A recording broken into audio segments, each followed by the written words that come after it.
Hey guys, welcome back to Indira question centre. दोस्तों, आज हम पढ़ने वाले हैं हिंदी भाषा का प्रैक्टिस सेट 3। यदि आप लोगों को प्रैक्टिस सेट नंबर 1 और प्रैक्टिस सेट नंबर 2 नहीं देखे हैं तो डिस्क्रिप्शन में लिंक मिल जाएगा, वहाँ जाकर देख सकते हैं। तो दोस्तों, यदि आप लोग सभी विषय की फ्री क्लास पाना चाहते हैं तो चैनल को सब्सक्राइब करें, लाइक करें, दोस्तों में ज़्यादा शेयर करें। तो दोस्तों, प्रैक्टिस सेट 3 का पहला क्वेश्चन देखेंगे। तो हमारा पहला क्वेश्चन है कि निम्नलिखित में आदिकाल की रचना कौन सी है। ऑप्शन है अखरावट, छत्रसाल दशक, दीपशिखा या खुमानू रसो। तो दोस्तों, पूछा है कि इनमें से आदिकाल की रचना कौन सी है। तो दोस्तों, राइट आंसर है हमारा खुमान रासो। खुमान रासो ही क्या है, आपकी आदिकाल की रचना है। दोस्तों, थोड़ा सा डिटेल में इसको देख लेते हैं कि इसके रचयिता कौन है और यह किस काल की रचना है। तो सबसे पहले देखेंगे खुमान रासो। इसके रचयिता है आपके दलपत विजय और यह है आदिकाल की रचना है। दूसरा है अखरावट, इसके रचयिता है मलिक मोहम्मद जायसी। कौन है? मलिक मोहम्मद जायसी और यह भक्ति काल की रचना है। तो दोस्तों, तीसरा देखेंगे छत्रसाल दशक। यह भूषण महोदय की रचना है, यह रीत काल की रचना है। आगे देखेंगे दीपशिखा, इसके रचयिता है महादेवी वर्मा। कौन इसकी रचयिता? महादेवी वर्मा और यह रचना आधुनिक काल की रचना है। तो दोस्तों, नेक्स्ट क्वेश्चन देखेंगे, निम्नलिखित में अर्धस्वर कौन सा है। दोस्तों, यह क्वेश्चन बार बार पूछा जाता है कि इनमें से अर्धस्वर कौन सा है। ऑप्शन है या और व, ई या उ, री और री और श। तो दोस्तों, अर्धस्वर बोला जाता है आपका या और व को। इसे आप याद ध्यान रखिएगा कि अर्धस्वर जब कभी भी पूछे तो या और व को हम अर्धस्वर बोलते हैं। दोस्तों, सबसे पहले देख लेते हैं कि स्वर क्या होता है। जिसको हम बिना किसी की सहायता से बोल लेते हैं या स्वतंत्र रूप से बोल लेते हैं वह स्वर होता है, और जिसको हम स्वर की सहायता लेकर बोलते हैं उसे हम क्या कहते हैं? व्यंजन कहते हैं। तो दोस्तों, हमारा राइट आंसर है या और वाह, ऑप्शन नंबर 1। तो दोस्तों, नेक्स्ट क्वेश्चन हमारा कि सहद शब्द क्या है। सहद शब्द क्या है? ऑप्शन है तत्सम, तद्भव, देशद या आगत। तो दोस्तों, राइट आंसर है हमारा आगत शब्द। दोस्तों, तत्सम आप लोग जानते हैं कि तत्सम वह शब्द होता है जो संस्कृत का मूल शब्द होता है, वही क्या होता है आपका? तत्सम होता है। और जो संस्कृत का मूल शब्द होता है उसमें कुछ बदलाव हो जाता है तो उसको हम तद्भव शब्द कहते हैं। और ये अब देखेंगे कि आगत शब्द क्या होता है। तो दोस्तों, आगत शब्द वह शब्द होता है जो विदेशी मूल का होता है लेकिन परस्पर संपर्क के कारण यहाँ प्रचलित हो गया है। हम कहेंगे कि जितनी भी भाषाएं हमारे देश में बोली जाती हैं उसके संपर्क में आकर जो विदेशी शब्द होता है वह क्या होता है? हमारे देश में भी प्रचलित हो जाता है, उसी को हम आगत शब्द कहते हैं। तो नेक्स्ट क्वेश्चन है कि वनिता शब्द का प्रयोग किस अर्थ में होता है। जो वनिता शब्द का प्रयोग किस अर्थ में होता है? तो ऑप्शन है जंगल, स्त्री, पुस्तक या व्यवसायी। तो दोस्तों, वनिता जो शब्द है इसका मतलब होता है, क्या होता है?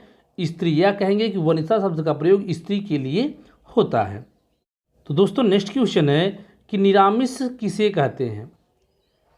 जो निरामिष शब्द है इसका मतलब क्या होता है। तो ऑप्शन है मांस रहित भोजन, मोक्ष का इच्छुक, रात्रि में विचरण करने वाला या मृत्यु का इच्छुक। तो दोस्तों, राइट आंसर है कि निरामिष कहते हैं मांस रहित भोजन को। किसको कहते हैं? मांस रहित भोजन। नेक्स्ट क्वेश्चन है कि मुकुंद किसका पर्याय है। जो मुकुंद शब्द है यह किसका पर्यायवाची शब्द है। तो ऑप्शन है विष्णु, शिव, सूर्य या कामदेव। तो दोस्तों, राइट आंसर है हमारा विष्णु। जो मुकुंद शब्द है यह किसका पर्यायवाची शब्द है? यह विष्णु का पर्यायवाची शब्द है।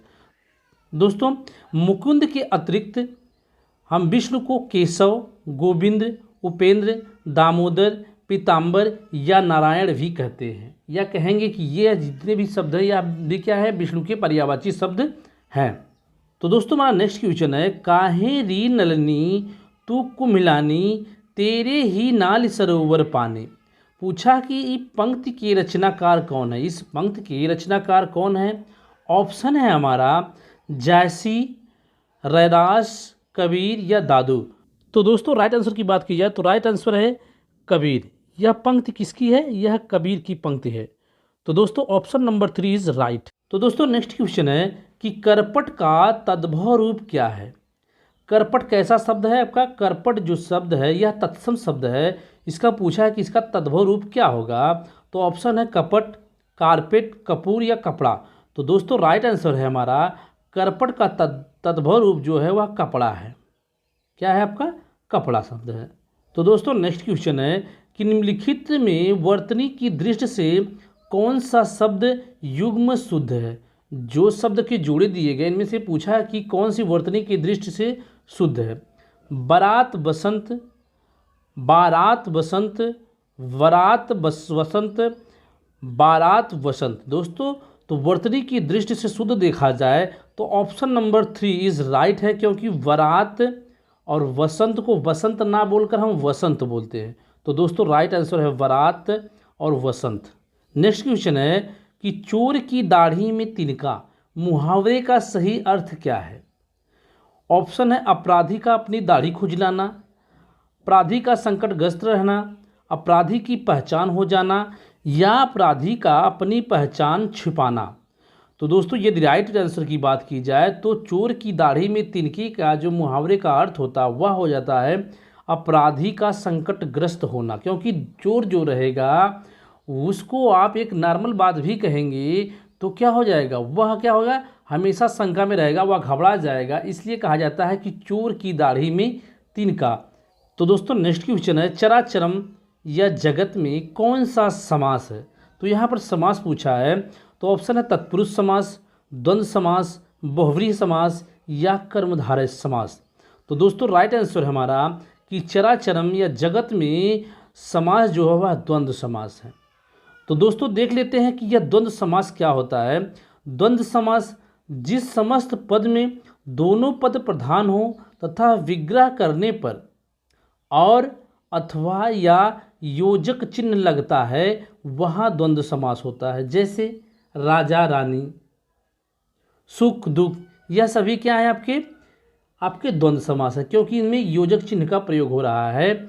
इसी तरीके से चराचरम को जब अलग करेंगे तो वहाँ भी चरा और चरम शब्द आएगा। तो यहाँ पर ऑप्शन नंबर 2 इज राइट है, द्वंद्व समास। ये क्वेश्चन बार बार पूछा जाता है कि कर्मधारय समास, कि जिस समास में पूर्व पद विशेषण तथा उत्तर पद विशेष होता है वहाँ कर्मधारय समास होता है।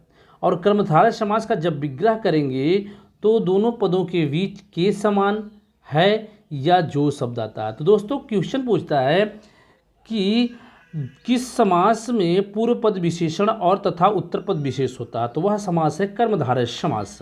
तो दोस्तों नेक्स्ट क्वेश्चन देखेंगे, शब्द का अर्थ स्पष्ट करने हेतु कौन सा तरीका सर्वाधिक उपयुक्त है? कि जो शब्द का अर्थ बताने के लिए सबसे उपयुक्त तरीका कौन सा है? तो ऑप्शन है वाक्य प्रयोग, व्याख्यान, भ्रमण या चित्र निर्माण।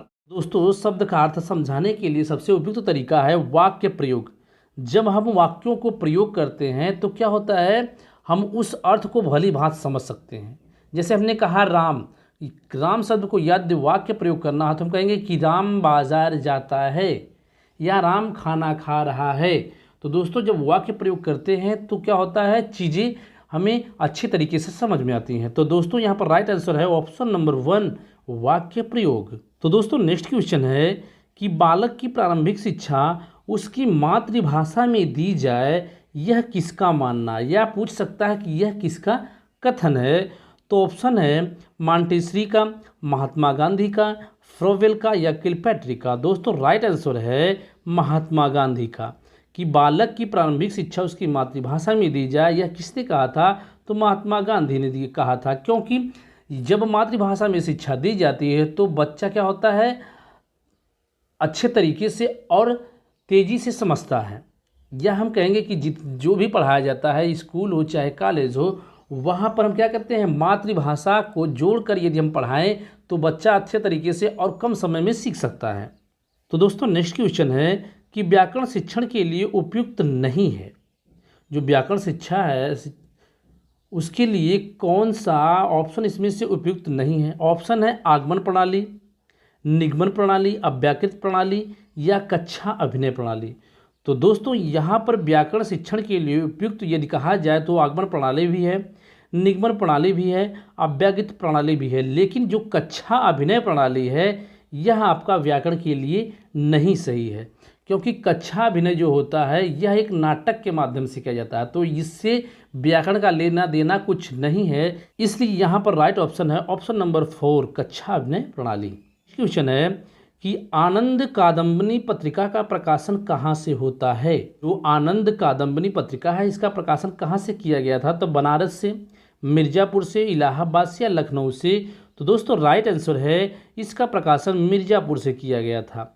तो दोस्तों यदि बात की जाए कि आनंद कादम्बनी का प्रकाशन कब किया गया था, तो सन 1881 ईस्वी में किया गया था। किसके द्वारा किया गया था, तो बद्रीनाथ चौधरी प्रेमघन के द्वारा किया गया था। कहाँ से किया गया था, तो मिर्ज़ापुर से किया गया था। तो दोस्तों आज हमने जितने भी क्वेश्चन देखे उसके डिटेल भी देखे हैं। दोस्तों इसको आप एक से दो बार देख लीजिएगा, और इसी तरीके से आप लोगों को डेली प्रैक्टिस सेट, चाहे वह बाल मनोविज्ञान हो, चाहे पर्यावरण हो, चाहे वह हिंदी हो, यदि आप लोग पर्यावरण का प्रैक्टिस सेट नहीं देखे हैं तो डिस्क्रिप्शन में लिंक मिल जाएगा, वहाँ से जाकर देख सकते हैं। तो दोस्तों यदि आप लोग चैनल पर पहली बार विजिट किए हैं या सभी विषय का फ्री क्लास पाना चाहते हैं, चैनल को सब्सक्राइब करें, लाइक करें, दोस्तों में ज़्यादा शेयर करें। तो दोस्तों कल फिर मिलेंगे नेक्स्ट वीडियो के साथ। जय हिंद दोस्तों।